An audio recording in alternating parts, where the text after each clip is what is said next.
Because when I speak, I can hear your background noise. Sir, your voice is audible clearly. The echo is from our side because multiple connections are there to the speakers. What's happening is when I speak, my own voice is echoing from your speakers around behind you. So if you can mute at your end, it will be better. We start.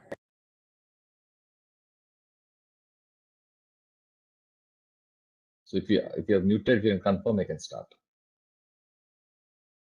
Okay, I think this looks better. It's okay. Yeah, thanks. I think we are speaking about the stages in a career. We talked about the first 1 to 2 years. The what is where I think typically you learn. You move to where, which is where do you want to apply what you have learned. And we talked about the third stage, about 2 to 5 years, about the when, and that is about how you want to innovate what you have learned.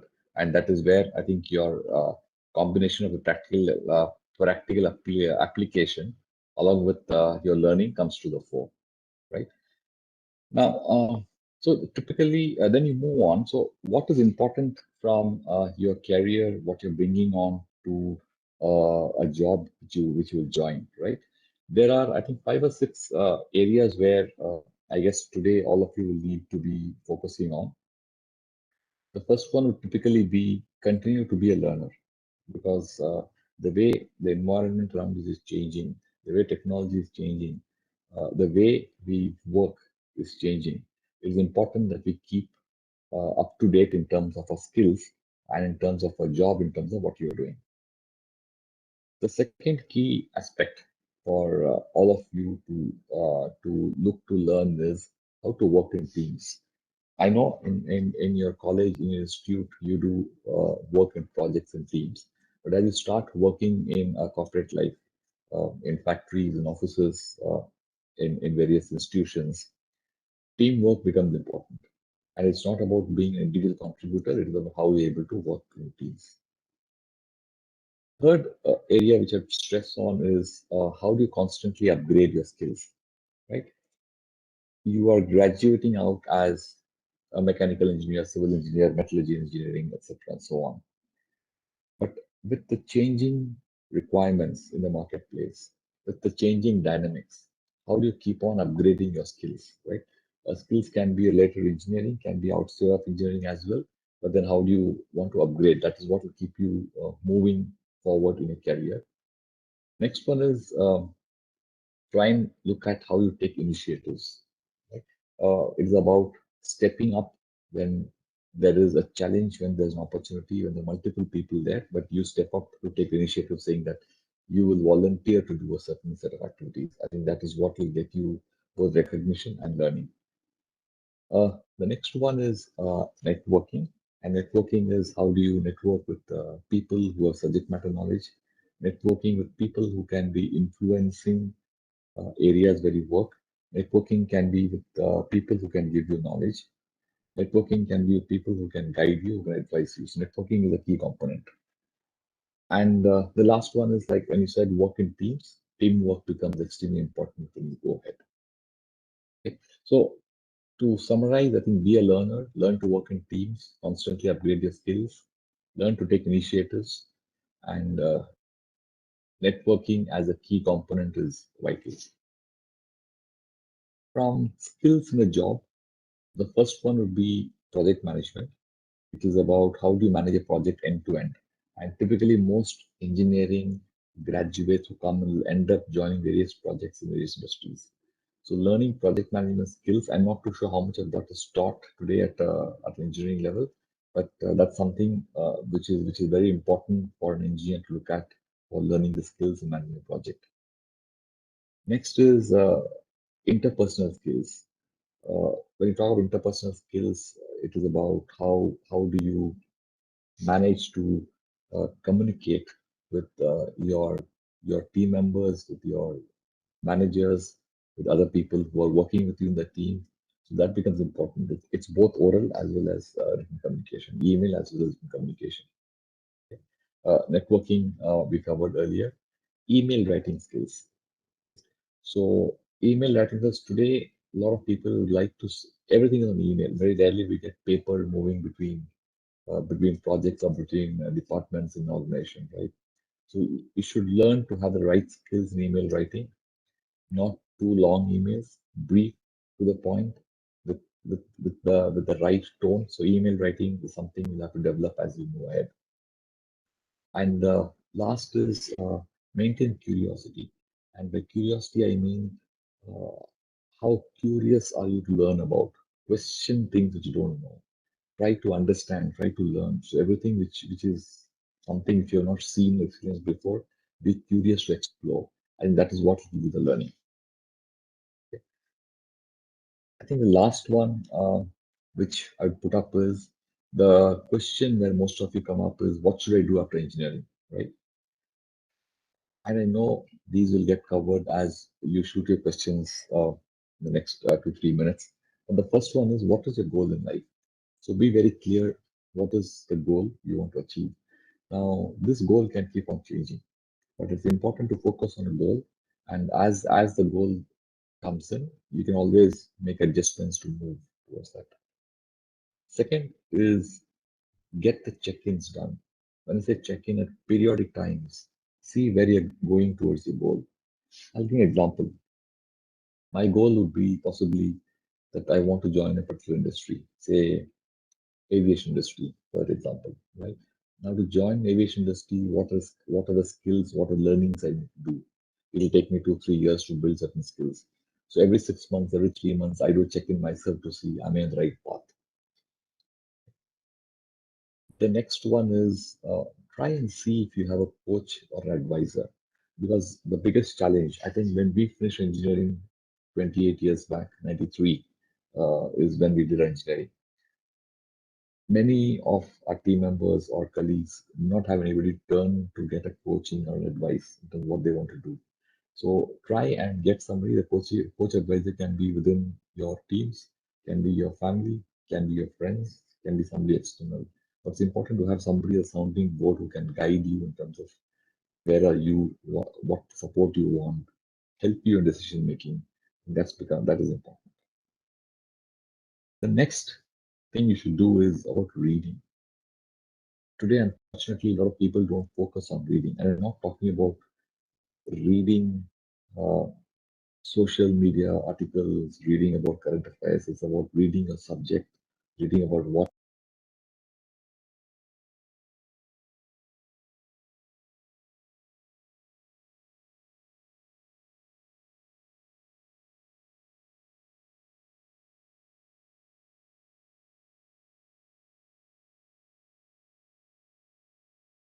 Excuse me, sir. So you have muted your mic.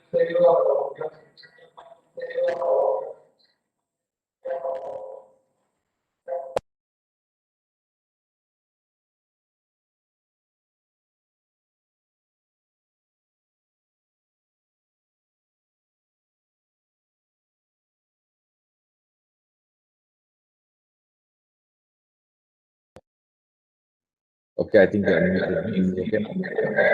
Okay.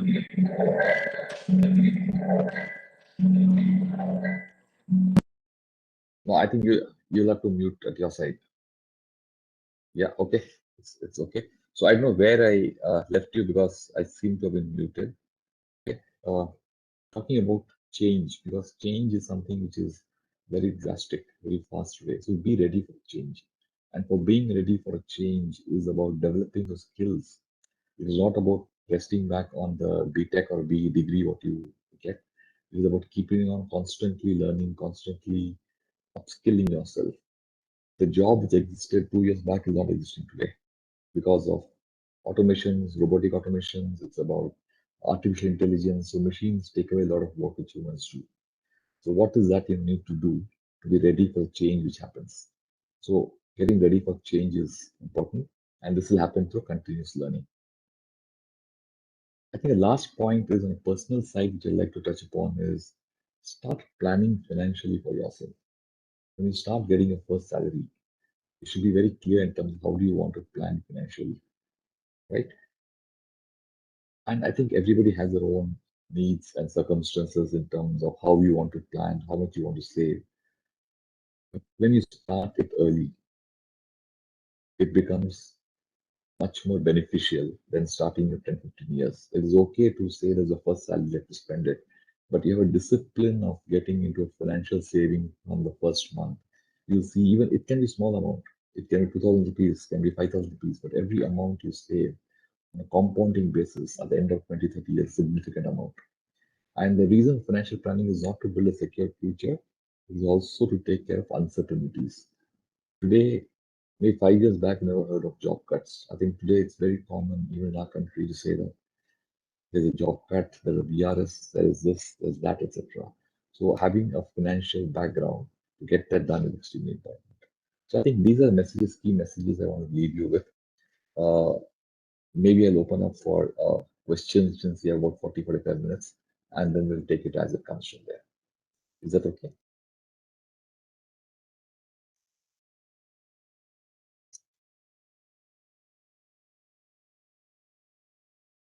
Okay, so I'll pause here.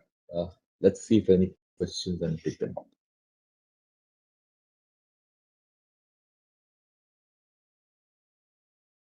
You can either unmute and speak, or you can put it in the chat box, whichever works for you.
Are there any questions you want to put it up?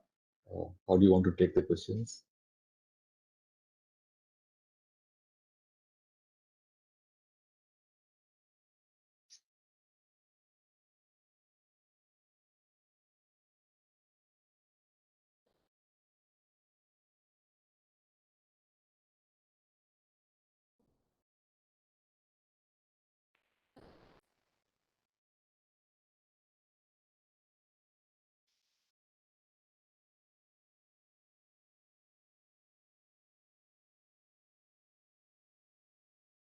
What?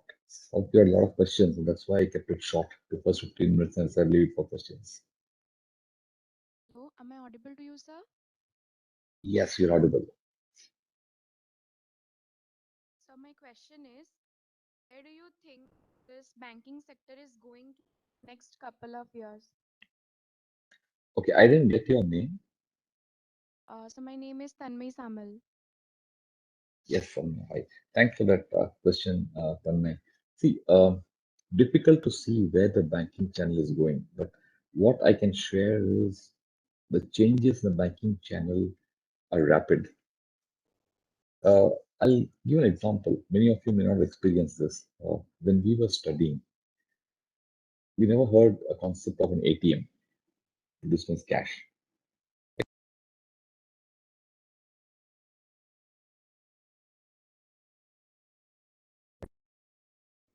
When we were studying, we never had a concept of an ATM. So we had to go to an extension of branch of, I don't remember which bank it was in the campus, to give a check, take out cash, or when you're back in your hometown, a bank involved walking up, giving your passport, like either filling up a withdrawal instruction or a check, and it follows the manual process. Today, I don't remember, despite working bank, when was the last time I visited a banking person to do my transaction? It's all done on online internet, right? The change is rapid. Even for areas where somebody wants to open an account, many banks are coming in saying that you can do a video call with the client. get the documents scanned. So it's all done instantly. We're talking about bank accounts being opened in less than 15 minutes. We're talking about 24 hours cash transfer on IMPS or NEFT instantly. So that's the pace of change. So if I have to answer your question, I think the way the banking channel is going, it will change significantly. I think the way you see a bank now and the way you see a bank in 5 years will be very different. Globally, there are banks which are virtual now, no physical offices. It's completely virtual, which means you will never see a bank office anywhere. It's only done online through internet, and there is no physical person interacting with you. So that's the pace of change. We already have one in Hong Kong. We have some one I think in Europe, etc., which doing exceptionally well. Now, why does it happen? Because everyone's looking at increasing profitability. Margins are going down. So how do you increase profit? Cut down cost, right? So you don't have a bank office. There's no rent. Number of people are limited. It is all technology. It doesn't depend upon how many transactions come. Somebody you use robotic process or artificial intelligence to do it, which is where in the beginning we talked about saying upskill yourself. You keep on upskilling, adding new skills to yourself because the skill what you have today will become redundant tomorrow. The same thing applies to banking. Yeah. So I hope I answered the question which you asked.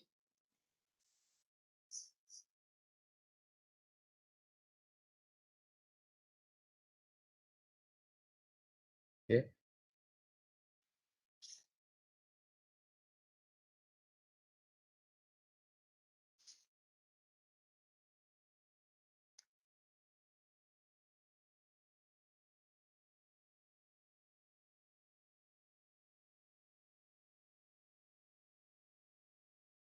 Is there any question that you can do it in the chat also in case not done with yourself? That's fine also.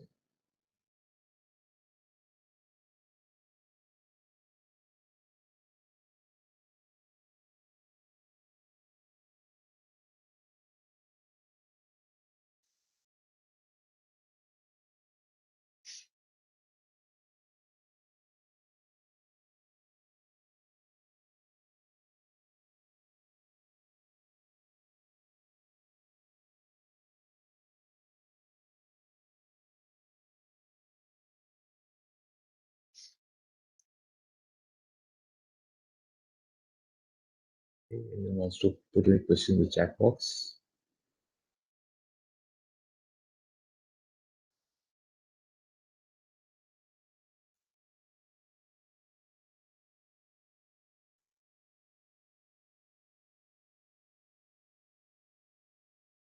Okay. Now, what relevant work experience do you have in this field as the vice president? Okay.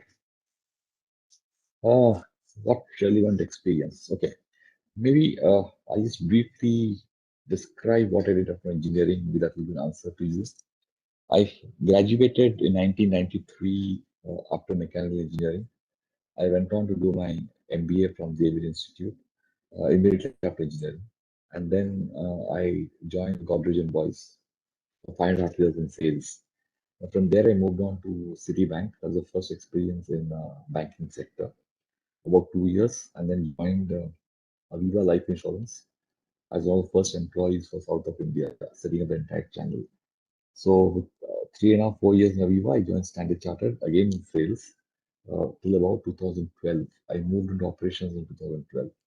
Now, if you look at the experience what I brought in, apart from my educational background, I think it was predominantly sales in office equipment, Godrej, insurance, banking, and now into operations, more of investments operations.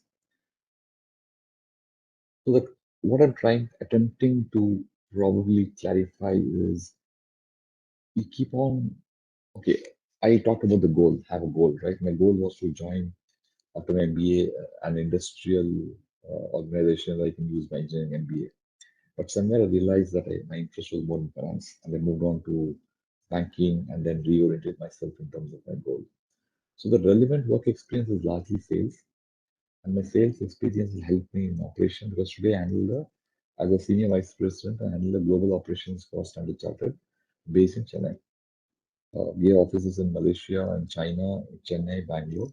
So I manage the teams across all the locations. So my work experience is largely sales, but then sales experience has got me the knowledge what I need to to probably deliver on the role I have.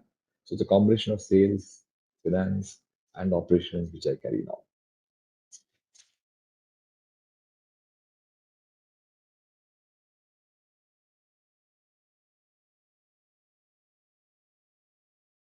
Okay.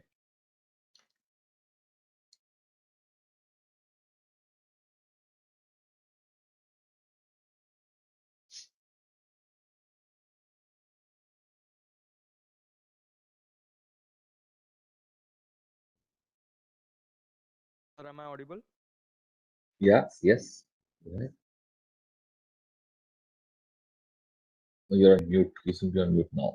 You seem to be on mute. Can't hear you. Can't hear you. No, can't hear. Can't hear. I can't hear you. Am I audible, sir? Yeah, you're audible now.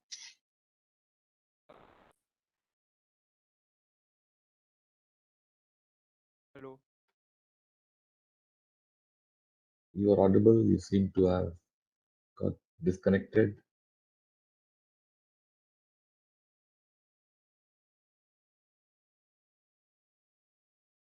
Sir, am I audible? Yeah, you're audible. Yeah. This for the question, sir. Hmm. For what more session? Thank you, sir. Did you ask the question because I lost in between?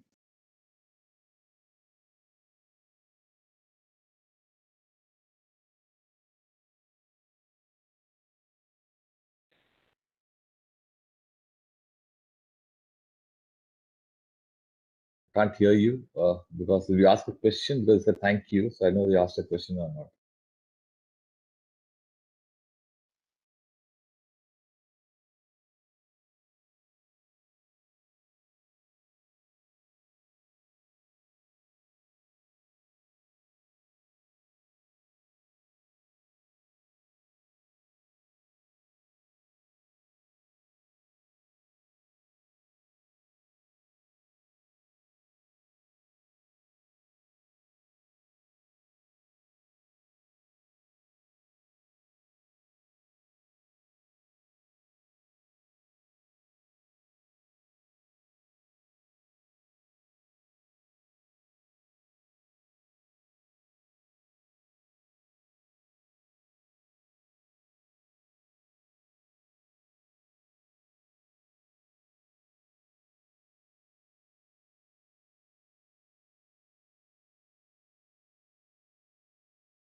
Sure.